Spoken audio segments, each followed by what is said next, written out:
Queridos, a paz do Senhor Jesus, tudo bem? Estamos aqui hoje para gravar a lição de número 8 da série de comentários de Salmos, lição que tem por título Alcançando um Coração Sábio. Essa lição ela aborda o Salmo de número 90, que é uma oração de Moisés a Deus. E essa oração ela ocorre durante a peregrinação do povo de Israel rumo à Terra Prometida, uma peregrinação ali, durante a peregrinação, melhor dizendo, do povo de Israel no deserto. E Moisés ele começa esse salmo, essa oração, da seguinte forma. Vou ler apenas alguns versículos para contextualizar aqui, porque o salmo é um pouco grande, mas aconselho você a ler na sua casa enquanto assiste o vídeo, com a Bíblia aberta no salmo de número 90, para que você possa entender os argumentos do comentarista. Bom, o primeiro versículo diz assim: Senhor, Tu tens sido o nosso refúgio de geração em geração. Antes que os montes nascessem, ou que Tu formasses a terra e o mundo, sim. De eternidade a eternidade, Tu és Deus. Tu reduzes o homem à destruição e dizes: volvei, filhos dos homens. Porque 1000 anos são aos Teus olhos como o dia de ontem que passou e como a vigília da noite. Bom, aqui logo no começo da lição, o comentarista ele já nos coloca o primeiro tema com o título de A Eternidade de Deus e a Mortalidade do Ser Humano. Ele nos mostra aqui que nós podemos dividir esse salmo de algumas formas, e ele nos mostra que podemos dividir de 4 formas diferentes. Na verdade, nós podemos dividir em 4 partes, e na primeira parte diz o seguinte: a eternidade de Deus, que vai do versículo 1 ao versículo 2, anotando aí. Eternidade de Deus, versículo 1 ao versículo 2. A mortalidade do ser humano, que vai do versículo 3 ao versículo 6.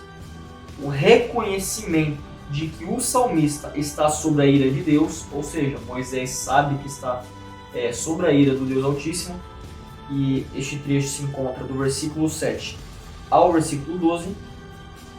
E a quarta parte, ou subdivisão desse salmo, que nós podemos considerar, é a súplica por graça e esperança, que está do versículo 13 ao versículo 17. Dito isso, nós vemos aqui que logo no versículo 1 e 2, ele vai tratar da eternidade de Deus. E eu destaquei aqui um trecho do comentário do comentarista da CPAD, que diz o seguinte: enquanto tudo no plano terreno é passível de alteração, ou seja, de mudança e degeneração, no plano celestial tudo permanece intacto, ou seja, não há mudança nenhuma.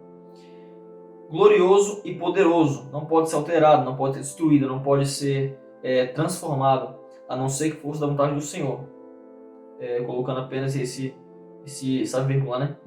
Conforme a visão do profeta Isaías, semelhante a Moisés no Salmo: no ano em que morreu o rei Uzias, eu vi ao Senhor assentado sobre um alto e sublime trono, e o seu séquito enchia o templo. Ou seja, o que o comentarista está nos dizendo? Que Deus é soberano. E até cita Isaías, o que é interessante, porque quando nós olhamos para o contexto de Isaías, nós nos lembramos daquela passagem famosa onde ele vê a glória do Senhor e o Senhor assentado no trono, e nos lembramos que mesmo que não haja um rei terreno num trono físico, haverá sempre o nosso Deus, o Rei dos Reis, no maior trono de todos, porque ele é o maior rei e o rei mais autêntico que existe.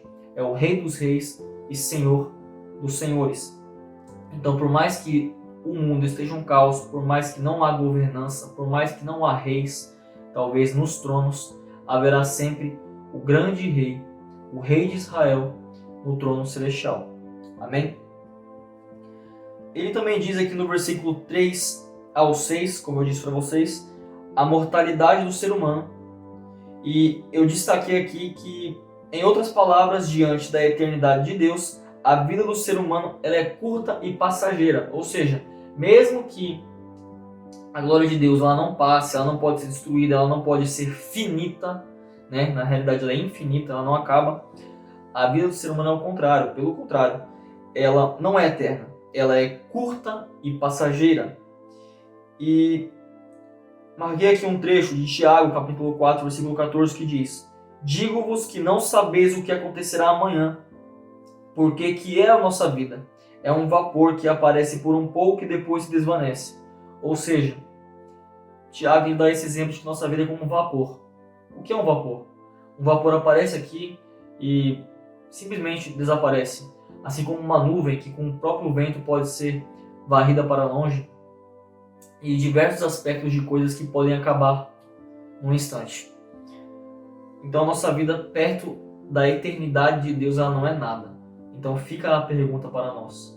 Será que se a nossa vida acabasse hoje, será que teria valido a pena tudo o que fizemos até agora?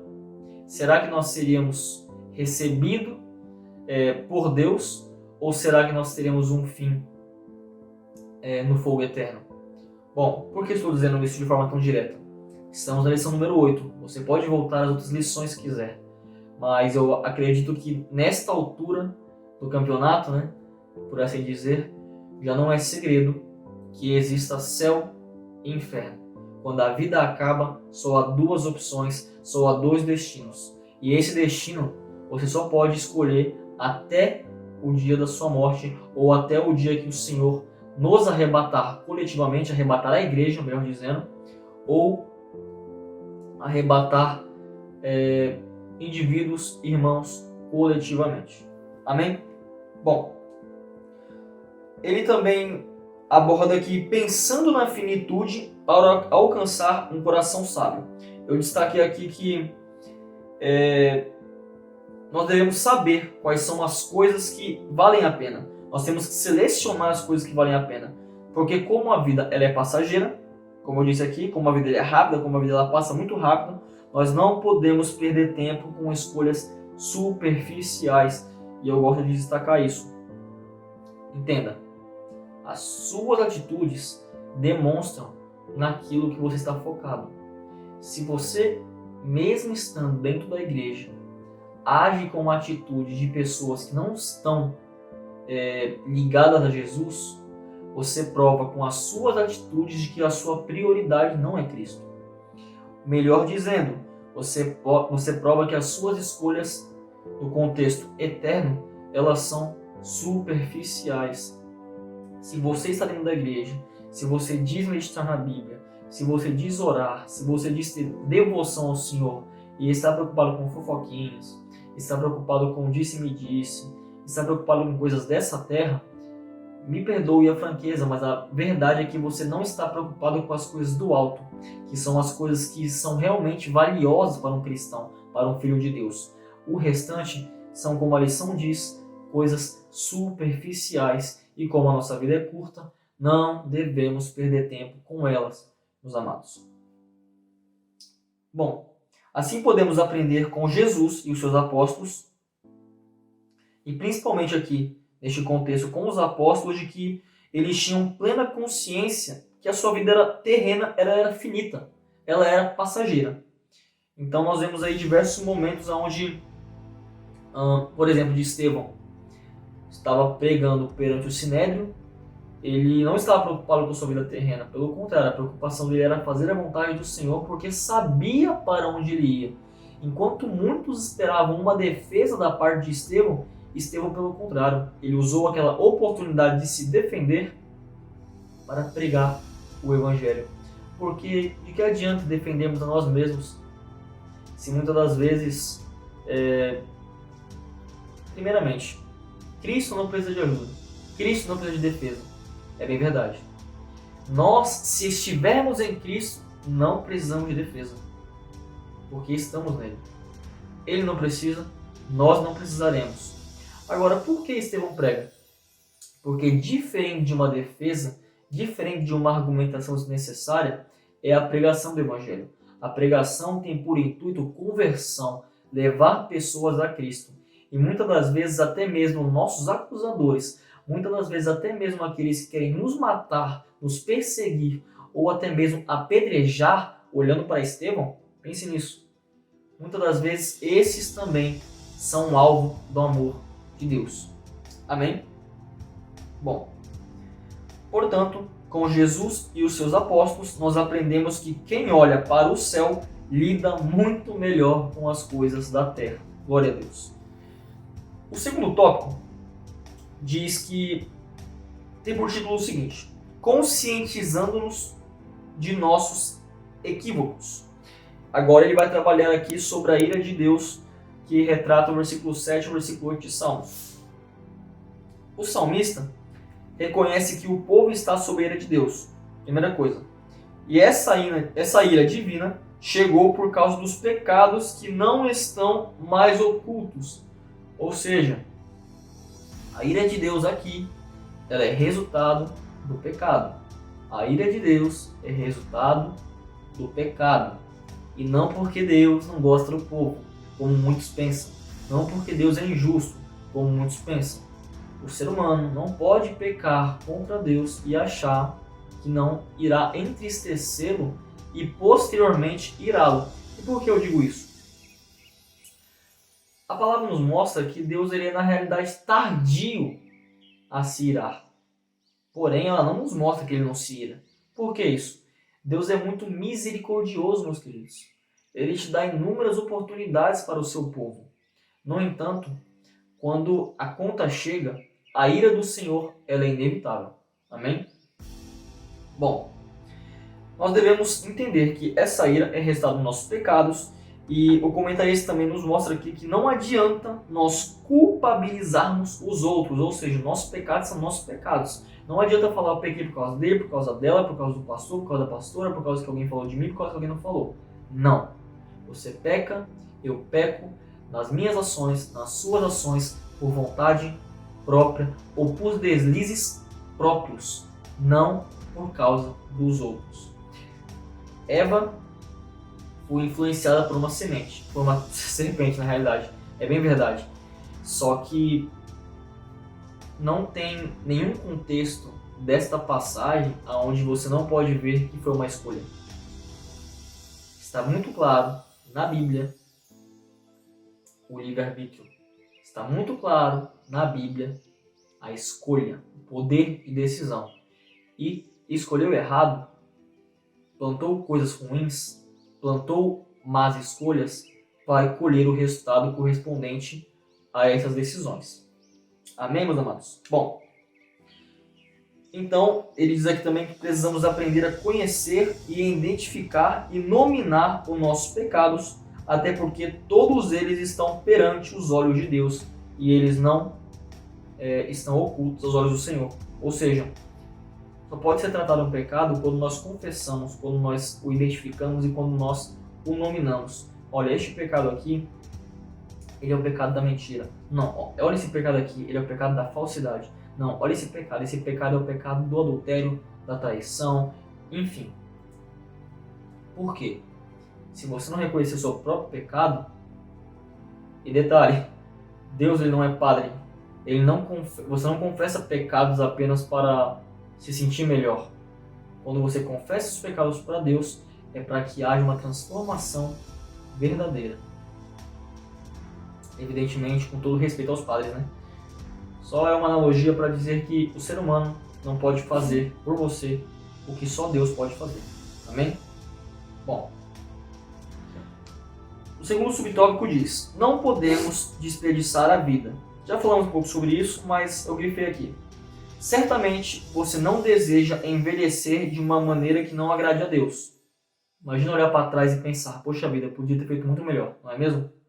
O salmista sabia que não havia tempo para desperdiçar a vida de maneira a se rebelar-se contra Deus. Detalhe, nas lições passadas nós vemos que se rebelar contra Deus é tolice. Deus ri daqueles que tentam se rebelar contra Ele ou contra os seus ungidos. Só volta lá que você vai ver isso. Ele também destaca: melhor seria viver sob a sua promessa. Ou seja, vivamos a promessa de Deus. Vamos viver aquilo que o Senhor prometeu. Vamos viver a vontade do Senhor para nossas vidas e sejamos felizes. Não tem como sermos tristes. Detalhe, Não estou dizendo não passar lutas, estou dizendo ser triste. Porque o cristão que está debaixo da vontade do Senhor, ainda que passe por lutas, ainda que passe por dificuldades, eles serão sustentados na paz do Senhor, na alegria do Senhor. E quando fazemos a vontade do Senhor, consequentemente o Senhor se alegra na nossa vida e a própria palavra diz que a alegria do Senhor é a nossa força. Amém, meus amados? Bom, alcançando corações sábios, ele diz: Senhor, ensina-nos a viver. Moisés dizendo isso. Ou seja, ele reconhece que precisamos da ajuda do Senhor, que ele seja nosso tutor para nos ensinar a viver. Afinal, quem melhor para nos ensinar sobre a vida do que o autor da vida, não é mesmo? Bom, nas Escrituras vemos que os ensinamentos entre Elias e Eliseu, Paulo e Timóteo, Barnabé e João Marcos. E, bom, só vou ficar nesses exemplos. A atitude mais tola na vida de um jovem cristão é ele desprezar o conselho dos mais experientes. Ou seja, perceba, o que foi o ministério de Timóteo?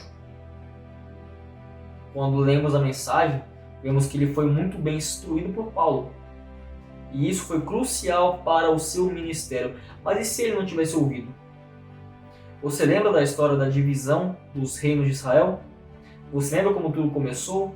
Lembra do filho de Salomão, rei Roboão, que em vez de ouvir o conselho dos anciãos que serviram ao seu pai, escolheram ouvir os conselhos dos mais jovens? Não que os jovens não tenham sabedoria, não é isso. Mas nunca devemos desprezar o conselho daqueles que viveram mais. Eu posso adquirir um maior nível de inteligência, mas a sabedoria eu só posso conquistar de acordo com o tempo. É bem verdade que Deus ele é o dono da sabedoria. Deus ele é a própria sabedoria propriamente dita. Mas quanto mais eu vivo na presença de Deus, quanto mais os meus caminhos são prolongados no Senhor, mais sabedoria eu tenho. Então, que tolice seria a minha desprezar o conselho de pessoas mais vividas na presença do Senhor.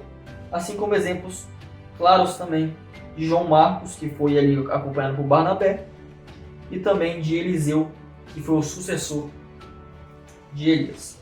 Amém? Caminhando aqui para o fim da mensagem, tem aqui o terceiro tópico majoritário por título: Sabedoria traz esperança. Tópico menor: Alegria e benignidade, versículo 13 ao versículo 16.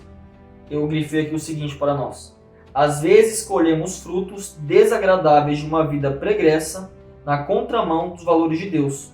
Entretanto, quando nos dispomos a viver de maneira coerente com o Senhor, podemos fazer a mesma oração do salmista, já que a alegria e a benignidade de Deus nos esperam. Ou seja, queridos, Deus ele ainda tem alegria reservada para aqueles que se arrependem, para aqueles que oram com o coração quebrantado. Devemos esperar e confiar na alegria do Senhor, segundo a sinceridade do nosso coração. Amém? Deus é um Deus que nos propõe, que nos dá livremente alegria e que nos faz desfrutar da sua benignidade. Segundo subtópico: vivendo sob a graça, versículo 17, diz o seguinte: viver por graça é aprender a depender totalmente de Deus. Um convite para você neste momento: dependa de Deus 100%. Entregue tudo que você necessita na mão de Deus e viva debaixo da graça maravilhosa que é a presença dele, meu amado. E para encerrar, confirmando as obras, também no versículo 17, grifei para nós aqui: se ainda não tem claro qual é o propósito de Deus para você, ou se você não sabe responder qual é o sentido da sua vida, chegou a hora de pensar nisso e responder a pergunta assertivamente. Mas Gabriel, como eu respondo essa pergunta? Antes de responder, escolha. Como você quer passar a sua vida pequena? Como você quer passar a sua vida que passa rápido, a sua vida curta, a sua vida que é como um vapor? Como você quer passar os seus dias aqui na Terra? Bom, se a resposta for a agradar ao Senhor, pois bem, então peça para que o Senhor guie seus passos, porque Ele vai te mostrar tudo de bom, de agradável e todo o amor que um pai tem para com seu filho. Além, é claro, de mostrar qual o caminho, qual é o chamado que Ele tem para você. Amém, meu amado? Que o Senhor assim te abençoe, fique na paz do Senhor e até a próxima.